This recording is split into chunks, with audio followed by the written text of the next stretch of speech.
Hi everybody, and welcome to Virtual Sunday School. Well, certainly you can see that we're not in Rochester. In fact, we're in the desert. Well, if you remember from last week, Jesus was baptized, and after Jesus got baptized, he went into the desert. Well, not exactly. The Holy Spirit led him into the desert, and there he was tempted by the devil. And we're going to talk about this temptation today. So what is temptation? Well, maybe think about it this way.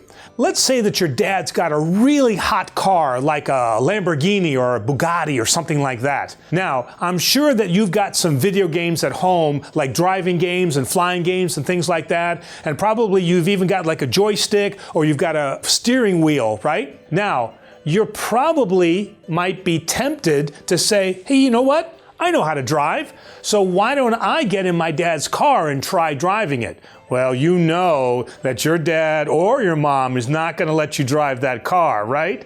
So that's kind of like temptation. Temptation is something where you want to do it, but you really know that you shouldn't do it. So now that we know what temptation is, how could somebody like Jesus, who is the Son of God. Now, we know that Jesus was also fully man, but he was the Son of God.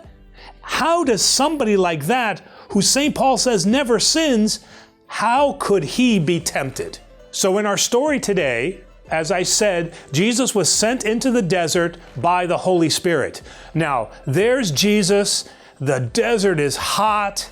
There's no food. There's no water. And Jesus is praying. Now, you can't survive for more than just a couple of hours. And you know that Jesus must have been thinking as a man, I am so hungry and I am so thirsty. And I'm really getting sunburned here. So here we have our Jesus substitute. Why don't we call him Larry? And poof, the devil appears and tempts him. Now, he tempts him first with what he probably wants the most, which is a nice, cool drink of water. Larry really wants this water. So what does he do? You'd think that Larry would take the water. There's nothing wrong with water, right? Drinking water's not a sin, but it's who's given him the water. It's the devil who is giving him the water because he is trying to tempt Larry. So it's not the water, but it's who's giving him the water. Does the devil stop there? No, he's got another trick up his sleeve. So now what he does is he offers Larry some wine because he knows that Larry really likes wine.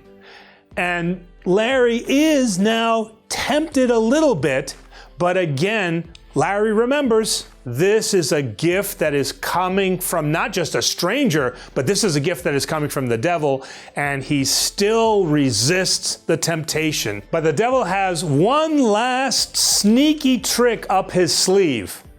He's going to offer him something he knows that Larry can't resist, because this thing makes Larry's mouth water. And it's really tempting Larry, and this is his hardest temptation of all. But Larry perseveres, and he is not tempted because he always remembers where the temptation is coming from. It's not what's being offered, it's who's doing the offering.